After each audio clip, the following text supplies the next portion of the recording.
जाकर मोए खाने में बैठ जाता है और वहाँ पर मेरबोर्ड भी आ जाता है जो उसके बारे में सब कुछ सच सच बता देता है। अब मेरबोर्ड उसकी बीवी के कनेक्शन के बारे में पूछने लगता है और यहाँ पर बातों ही बातों में उसे पता चल जाता है कि महल के अंदर एक बच्चा है। अब इधर हम देखते हैं कि जब एक दिन एलेनगार्ड की पेंटिंग बना रहा होता है और वहाँ से अब वो वापस आने में थोड़ा सा लेट हो जाता है। तभी उसे रास्ते में एलेनगार्ड मिलती है और उसे पूछती है कि तुमने किस चीज की पेंटिंग बनाई है। तब केजोट कहता है कि उसे जंगल में एक झील दिखा था जिसकी पेंटिंग उसने बनाई है।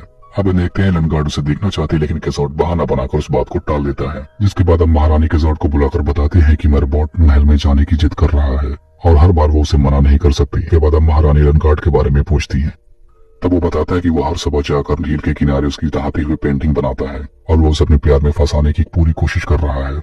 लेकिन ये सारी बातें एलेनगार्ड सुन लेती हैं। जिसके बाद वो सीधा केजोट के रूम में जाती है और वहाँ पर अपनी बनाई हुई पेंटिंग देखती है और इसी दौरान वो केजोट की नोटबुक पर भी ध्यान देती है कि उसने उसके बहुत सारे झील में नहाते हुए ड्राइंग्स बनाई हैं। जिसके बाद एलेनगार्ड उस नोटबुक को अपने साथ रख लेती है और गुस्से में जंगल की तरफ भागती हुई चली जाती है और वहीं पर उसकी मुलाकात मैथियस से हो जाती है और वो बातों बातों में बता देती है कि मेरबोर्ड ने उसे महल से बच्चा चोरी करने के लिए भेजा है। अब अगले दिन केजोट झील के किनारे वेट कर रहा होता है लेकिन वो आती नहीं। अब अगले दिन जब वो सुबह एलेनगार्ड से मिलता है तब वो कहती है कि अब तुम मुझे दूर से देखकर नहीं बल्कि पास से बैठा कर मेरी पेंटिंग बनाओगे। और इस दौरान केजोट उसकी बातों में आ जाता है और इस दौरान एलेनगार्ड चुपके से उसकी नोटबुक उसकी जेब में डाल देती है। जिसके बाद वो सारे लोग मिलकर